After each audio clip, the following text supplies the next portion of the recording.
সুন্নাহকে যদি আমরা জিজ্ঞেস করি, বিশ্বনবী রেখে যাওয়া সুন্নাতে যদি আমরা একটু তালাশ করি, একটু স্ক্যানিং করি, একটু চোখ বুলাই, তাহলে সুন্নাহ আমাদেরকে বলে বেশি বেশি নফল ইবাদত করো আর আল্লাহর নৈকট্য হাসিল করো। সুবহানাল্লাহ পড়বেন না? কোরআন বলেছে সেজদায় লুটিয়ে পড়ো। যা যা বললাম আমি ওঠার আগে জিজ্ঞেস করে আবার শুনে যাব, কারণ আমি মনে করি এটা ক্লাস। এটা কি ক্লাসে পড়া দেওয়া নেওয়া আছে না নাই? এতক্ষণ পড়ানোর পরে জিজ্ঞেস করার দরকার আছে না নাই?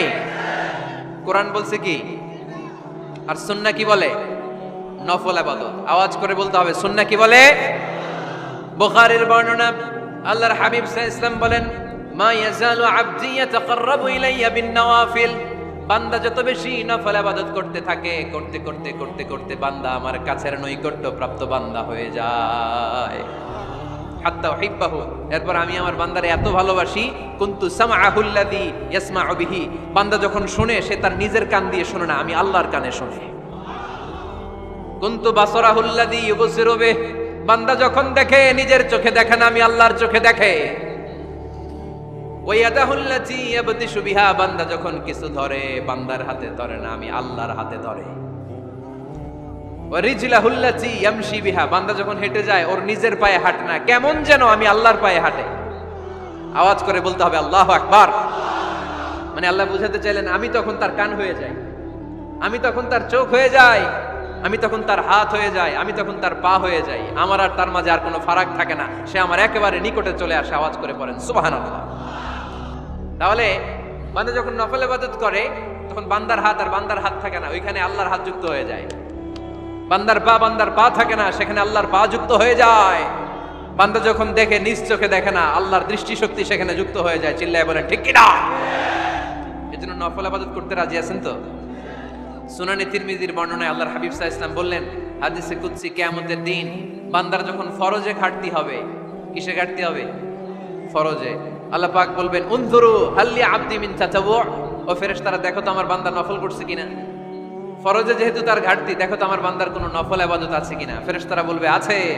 আল্লাহ বলবেন তাহলে ফরজগুলার যেহেতু ঘাটতি, নফল থেকে কিছু এনে ফরজে বসাই দিয়ে ওগুলোর ফরজ বানায় দাও। এজন্য নফল ইবাদতের দরকার আছে না নাই? ফরজ তো করাই লাগবে, এটা কম্পালসারি, এটার মাফ নাই, এটা অব্লিগেটরি। নফল করে আল্লাহর কাছে যাওয়া যায়, নফল হচ্ছে ওভারটাইম। নফল ইবাদত কেমন? আওয়াজ করে বলেন। তাহলে কোরআনের আলোকে আমরা জানলাম যে আল্লাহর কাছে যেতে হলে কি করতে হয়? সেজদা দিতে হয়। আর সুন্নাহর আলোকে আমরা জানলাম আল্লাহর কাছে যেতে হলে কি করার মাধ্যমে কাছে যেতে হয়? আওয়াজ করে বলেন। নফল ইবাদত করতে রাজি আছেন সবাই? সবচাইতে শ্রেষ্ঠ নফল ইবাদত হচ্ছে কোরআনের তেলাওয়াত, ঠিক কি না? আল্লাহর হাবিব সাল্লাল্লাহু আলাইহি ওয়াসাল্লাম বললেন, নফল ইবাদতের মাধ্যমে আল্লাহর কাছে যেতে চাও, নৈকট্যপ্রাপ্ত বান্দা হতে চাও, আফদালুল ইবাদাতি তিলাওয়াতুল কোরআন। সবচাইতে যত নফল ইবাদতের লিস্ট হতে পারে, এই লিস্টে র‍্যাঙ্কিং এ 1 নাম্বার থাকবে কোরআনের তেলাওয়াত। এই কোরআন তেলাওয়াত করতে রাজি আছেন তো? তাহলে কোরআন তেলাওয়াত করব। 2 নাম্বার তাহাজ্জুদের সালাত পড়ব। কিসের নামাজ? হুজুর ফজরই পড়তে পারি না। ফজরই যে ফজর পড়ে তার জন্যই না তাহাজ্জুদ, ঠিক কি না? ফজরই তো পড়তে পারি না, তাহাজ্জুদ করব কখন? তাহাজ্জুদ করলে আপনার মর্যাদা বাড়ায় দিবে কে? রব্বুল আলামিন বলেন, ওয়া মিনাল লাইলি ফাতাহাজ্জাদ বিহি নাফিলাতাল লাকা আসা আইয়াবআসাকা রাব্বুকা মাকামাম মাহমুদা। তাহাজ্জুদের নামাজ যারা পড়বে তাদের মর্যাদা বাড়িয়ে দেয় কে? কারণ ওই মুহূর্তে আল্লাহ প্রথম আকাশে নেমে আসেন আর ডাকে, আলা মিন মুস্তাগফিরিন আগফিরালা, কার ক্ষমা দরকার ক্ষমা চা, ক্ষমা করে দেব। আলা মিন মুস্তাকসিন আকসুলা, কার খাবারের দরকার, পোশাকের দরকার, চাও দিয়ে দেব। চাও, কার কি লাগবে চাও, আমি দিয়ে দেব। এজন্য শেষ রাতের দোয়া আল্লাহ কবুল করে। এই যে রমজান আসতেছে না সামনে, কোন মাসে রমজান? এপ্রিলে। সেজদায়ে নত হও, অশ্রু ছাড়ো, প্রভুর শরণে হৃদয় গাড়ো। সেজদায়ে নত হও, অশ্রু ছাড়ো, প্রভুর শরণে হৃদয় গাড়ো।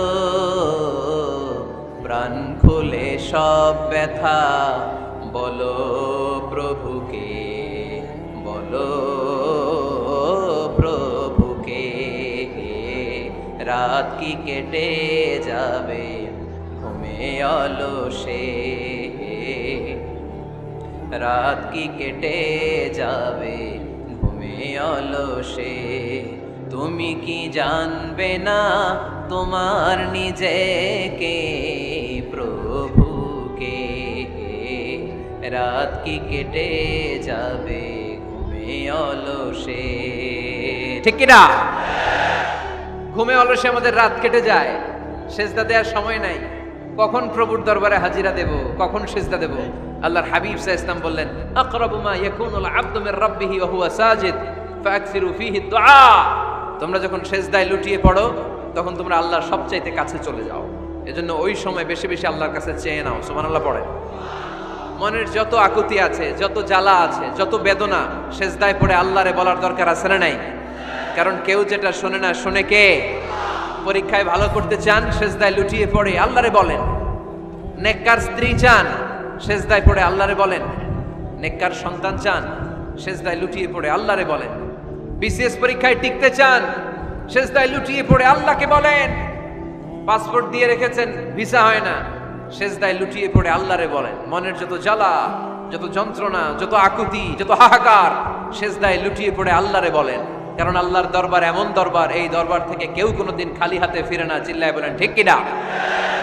কেউ ফিরে না খালি হাতে, আল্লাহরে তোর দরবারে দে, তাই না? পড়েন সবাই, কেউ ফিরে না। আকরাবু মা ইয়াকুনুল আবদু মির রাব্বিহি ওয়া হুয়া সাজিদ। বান্দা যখন সেজদায় লুটিয়ে পড়ে, বান্দা আল্লাহর সবচাইতে কাছে চলে যায়। এই কথাটা মনে থাকবে আপনাদের সবার। আমরা কখন আল্লাহর সবচেয়ে কাছে যাই? আওয়াজ করে বলেন।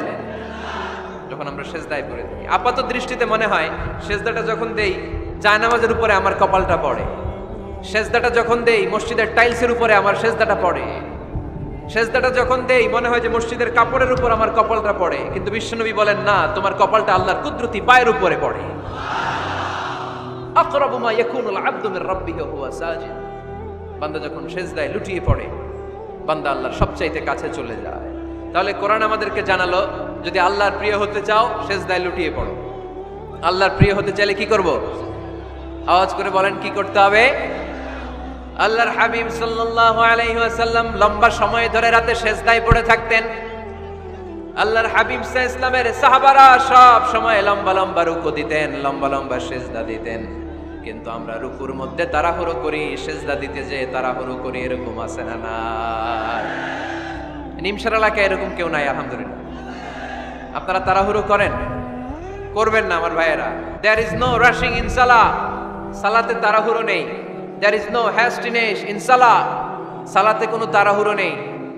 সল্লু সালাতান মুআদ্দি'। এমন ভাবে নামাজে দাঁড়াবেন মনে করবেন এটাই হতে পারে আমার জীবনের শেষ নামাজ, ঠিক কি না? Perform the salah as if this is your last and final prayer. এমন ভাবে মুসল্লায় দাঁড়ান মনে করেন এটাই হতে পারে জীবনের শেষ নামাজ। This is my last chance. এখন বাজে 3:30। কেউ যদি বলে আসরের যে নামাজটা পড়বেন এটাই আপনার জীবনের শেষ নামাজ, ওই নামাজ আপনি তাড়াহুড়া করবেন? কথা বলেন। আরে কাঁদতে কাঁদতে আপনি শেষ। এত সুন্দর ওযু বানাবেন, এত সুন্দর আতর মেখে জায়নামাজ বিছিয়ে পাঞ্জাবিটা পরে আপনি নামাজে দাঁড়াবেন। রুকুতে কি সুন্দর রুকু করবেন, লম্বা সময় সেজদা করে চোখের পানি দিয়ে তো সেদিন আপনার জায়নামাজ আপনি ভিজিয়ে দিবেন, ঠিক কি না? কেন এমনটা করবেন? কারণ আপনি জেনে গিয়েছেন এটাই আমার শেষ নামাজ, তাই না? তো প্রতিটা নামাজের সময় এই জিনিসটা ভাবলে সমস্যা কোথায়? আমরা যে আরো আধা ঘন্টা এখানকার সবাই বেঁচে থাকবো কোনো গ্যারান্টি আছে? আরো 10 মিনিট হায়াত পাবো, গ্যারান্টি? 5 মিনিট, 2 মিনিট, শ্বাস যেটা নিলাম, ব্রেথ ইন করলাম, এটার ব্রেথ আউট করতে পারবো, কোনো গ্যারান্টি আছে? তো প্রতিটা সালাতের মুসল্লায় যখন দাঁড়াই এই চিন্তাটা আমাদের মাথায় আসে না কেন যে এটাই আমার শেষ নামাজ? সল্লু সালাতান মুআদ্দি'। আমার প্রিয় কুমিল্লাবাসী ভাইয়েরা, যখনই নামাজে আমরা দাঁড়াবো আমরা ভাববো হতে পারে এটাই আমার জীবনের শেষ নামাজ, এটাই জীবনের, ভাবা যাবে? আর লম্বা চূড়া রুকু করবেন, লম্বা সেজদা করবেন, রুকুতে পিঠটা সোজা রাখবেন। আল্লাহর হাবিব সাল্লাল্লাহু আলাইহি ওয়াসাল্লাম যখন রুকু করতেন পিঠটা থাকতো স্ট্রেট ফরওয়ার্ড, বাঁকাও না, উঁচুও না, ওয়াকানা বাইনা যালিক, সাহাবারা বলতেন আল্লাহর হাবিব সাল্লাল্লাহু আলাইহি ওয়াসাল্লামের রুকুর পিঠের উপরে পানি ভর্তি কোনো গ্লাস রেখে দিলে গ্লাসটাও কাঁপবে না, পানিটাও পড়বে না। তার মানে বাঁকা ছিল পিঠ, তাই না? কি ছিল? সোজা। আবার আল্লাহর হাবিব সাল্লাল্লাহু আলাইহি ওয়াসাল্লাম বললেন সবচেয়ে বড় চোর যে নামাজে চুরি করে। সাহাবারা বললেন কাইফা ইয়াসরিকু ফিস সালাহ, নামাজে কেমনে চুরি করে? আল্লাহর হাবিব সাল্লাল্লাহু আলাইহি ওয়াসাল্লাম বললেন ইয়াসরিকু ফি রুকুইহি ওয়া সুজুদিহি, রুকু সেজদায় চুরি করে। এরকম নামাজ চোর আছে না নাই? রুকু থেকে সোজা হয়ে দাঁড়িয়ে কয়েক সেকেন্ড আপনি রিল্যাক্স করবেন। প্রথম সেজদা দিয়ে আপনি সোজা হয়ে বসে কয়েক সেকেন্ড রিল্যাক্স করবেন। কি করবেন? রিল্যাক্স। আওয়াজ করে পড়েন সবাই, রিল্যাক্স। নামাজে তাড়াহুড়ো নাই, সালাত হচ্ছে মেডিটেশন, রিল্যাক্স। এক সেজদা দিয়ে বসে আপনি রিল্যাক্স করবেন ধীরস্থির ভাবে, এরপরে দ্বিতীয় সেজদায় যাবেন। অনেকে সেজদা প্রথমটা দিয়ে কোন রকম মাথাটা তুইলেই আবার সেজদায় দৌড় মারে, আছে না নাই?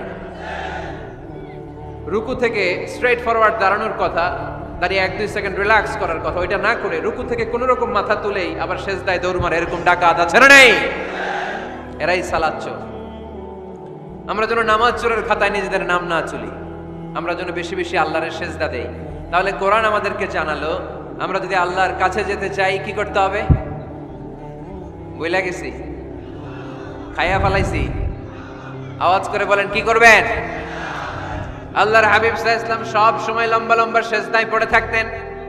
আল্লাহর নবীর সাহাবারা সব সময় লম্বা লম্বা সেজদায় পড়ে থাকতেন। আল্লাহ বলেন তারাহুম রুকআন সুজদা, আপনি দেখবেন আল্লাহর নবীর সাহাবারা আবু বকর, ওমর, উসমান, আলী রাদিয়াল্লাহু তাআলা আনহুম আজমাইন, তাদের স্বভাব ছিল বিপদে পড়লেই লম্বা লম্বা সেজদায় পড়ে যেতে।